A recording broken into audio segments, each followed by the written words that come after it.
SLC ವಿದ್ಯಾರ್ಥಿಗಳಿಗೆ ಸ್ವಾಗತ. ಈಗ ನೋಡಿ, ನಾಳೆ 8/1/2026ಕ್ಕೆ ನಿಮ್ಮ ತೃತೀಯ ಭಾಷೆ ಹಿಂದಿಯ ರಾಜ್ಯ ಮಟ್ಟದ ಪೂರ್ವ ಸಿದ್ಧತಾ ಪರೀಕ್ಷೆ 1 ಇದೆ.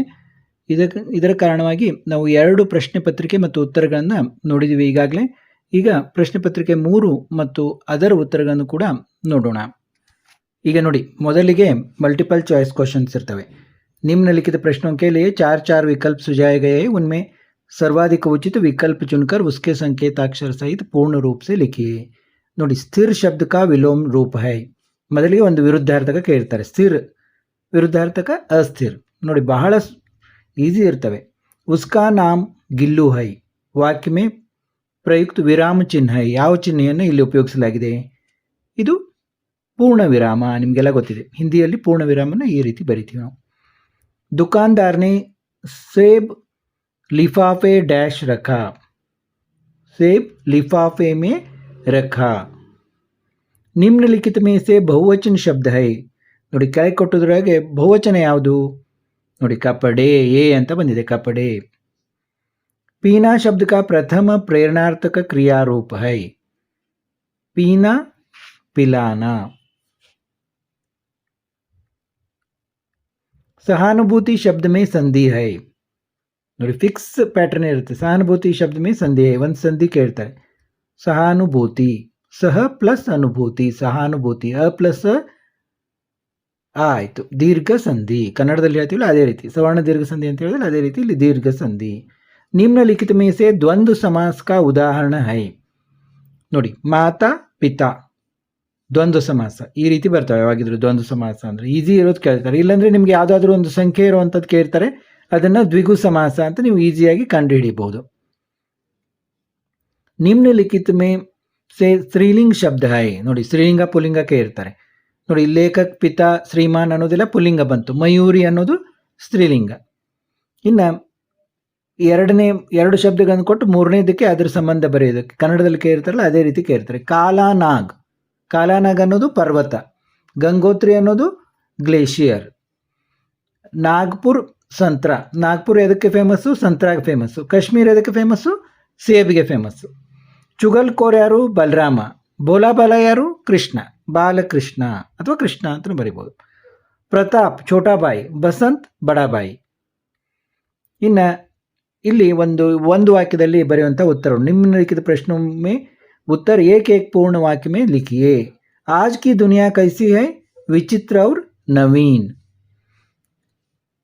कलाम जी के बचपन में दुर्लभ वस्तुएं क्या थी? पुस्तकें.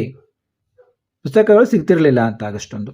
ಬಹಾನೆ बनाने का प्रमुख कारण क्या है? ಆಲಸ್ಯ. ನೆವ ಹೇಳಲಿಕ್ಕೆ ಏನು ಕಾರಣ? ಆಲಸ್ಯ ಇರ್ತೇವಲ್ಲ, ಅದೇ ಆಲಸ್ಯ. लेखक को कहाँ ठहराया गया? होटल के एक बड़े कमरे में. ಹೋಟೆಲ್ನ ಒಂದು ದೊಡ್ಡ ಕೋಣೆಯಲ್ಲಿ ಅವ್ರಿಗೆ ಉಳ್ಕೊಳ್ಳೋದಾಯಿತು. निम्नलिखित प्रश्नों के उत्तर 2-3 वाक्यों में लिखिए. 2-3 ವಾಕ್ಯಗಳಲ್ಲಿ ಬರೆಯಿರಿ. समय का सदुपयोग कैसे करना चाहिए? ನೋಡಿ, ಪ್ರಶ್ನೆ ಅಷ್ಟೇ ಓದ್ತೀನಿ ನಾನು, ಉತ್ತರ ನೋಡಿ, ಇಲ್ಲಾಂದರೆ ವಿಡಿಯೋ ತುಂಬ ದೊಡ್ಡದಾಗ್ತದೆ. समय का सदुपयोग कैसा करना चाहिए. नेक्स्ट, लेखक परसाई जी ने ಮಂತ್ರಿ ಕೋ ಕೈಸೆ ಸಮझाया. ಯಾವ ರೀತಿ ಅವರು ಇದನ್ನು ಮಾಡಿಸಿದರು? गाजर के बारे में प्रेमचंद जी के विचार लिखिए. बालकृष्ण अपनी माता से क्या क्या शिकायतें कहता है. नेक्स्ट, ई गवर्नेंस क्या होता है? नमाज की प्रासंगिकता के बारे में जैनुल आबदीन के विचार बताइए. नेक्स्ट नोड़ी, टाइटन का परिचय दीजिए. अथवा शनि को सौरमंडल का अत्यंत सुंदर ग्रह क्यों कहा जाता है? ನೋಡಿ, ಮೊದಲನೇ ಉತ್ತರನೂ ಇದೆ, ಅಥವಾದ್ದು ಉತ್ತರ ಇಲ್ಲಿ ಇದೆ. सत्य के बारे में शास्त्रों में क्या कहा गया है? अथवा झूठ का सहारा लेने से क्या होता है? ಎರಡರಲ್ಲಿ ಒಂದನ್ನು ಬರೀಬೇಕು. निम्नलिखित प्रश्नों के उत्तर 3-4 वाक्यों में लिखिए. कर्नाटक की शिल्पकला का परिचय दीजिए. ನೋಡಿ, 3 अंक ಇಷ್ಟು ಇಂಪಾರ್ಟೆಂಟ್. ನೀವೇನು ಪಾಯಿಂಟ್ಸ್ ಬರೀಬೇಕು. व्यापार और बैंकिंग में इंटरनेट से क्या मदद मिलती है? 26. इन्हें 27 ನೋಡಿ, मातृभूमि के प्राकृतिक सौंदर्य का वर्णन कीजिए.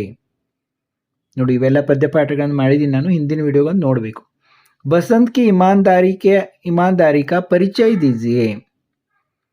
नेक्स्ट 29 नोड़ी, एवरेस्ट की चोटी पर पहुंचकर बचेंद्री ने क्या किया?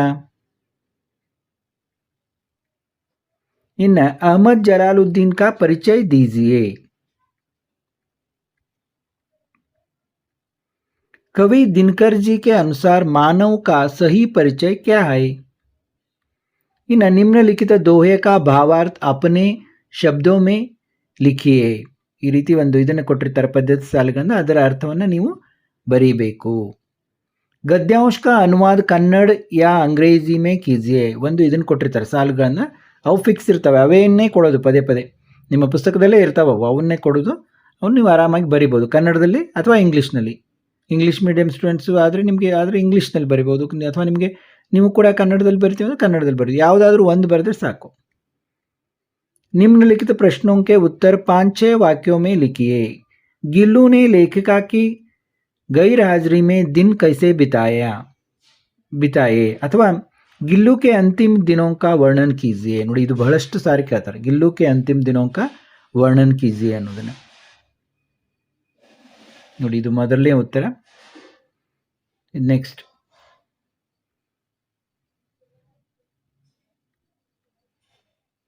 ಇನ್ನು ನಿಮ್ನಲಿಖಿತ ಕವಿತಾಂಶ ಪೂರ್ಣ ಕೀಜಿಯೇ. ಅಸಫಲತಾ ಭಾಗೋ ತುಮ್. ಇವು ಕೂಡ ಫಿಕ್ಸ್ ಕವಿತಾ ಇರ್ತವೆ, ಅವನ್ನ ಅಷ್ಟು ನೀವು ಇದನ್ನು ಮಾಡಿದರೆ ನೋಡಿಕೊಂಡ್ರೆ ಸಾಕು.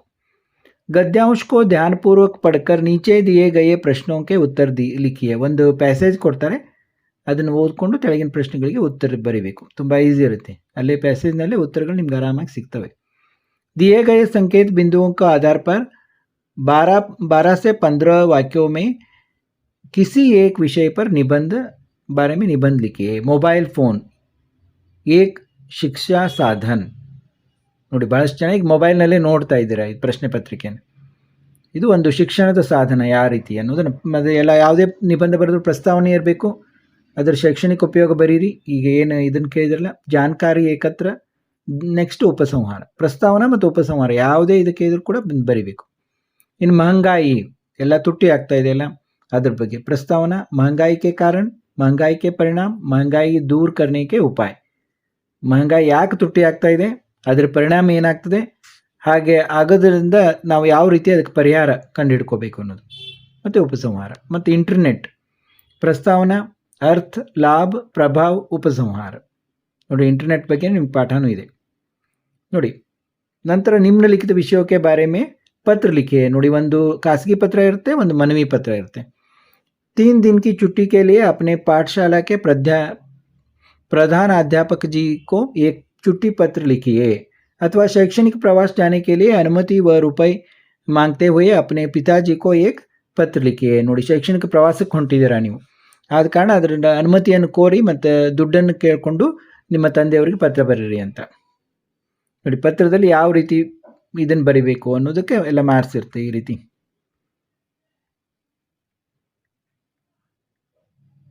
ನೋಡಿ, ಈಗಾಗಲೇ ನಿಮ್ಮ ಪೂರ್ವ ಸಿದ್ಧತಾ ಪರೀಕ್ಷೆಗಾಗಿ ನಾವು 3 ಪತ್ರಿಕೆಗಳನ್ನು ಮತ್ತು ಉತ್ತರಗಳನ್ನು ನೋಡಿದೆವು. ಸಬ್ಸ್ಕ್ರೈಬ್ ಆಗದವರು ಸಬ್ಸ್ಕ್ರೈಬ್ ಆಗಿ. ಎಲ್ಲ ವಿಷಯಗಳ ಪತ್ರಿಕೆಗಳನ್ನು ನಾವು ನೋಡ್ತಾ ಇದ್ದೀವಿ. ಮತ್ತೆ ಭೇಟಿಯಾಗೋಣ.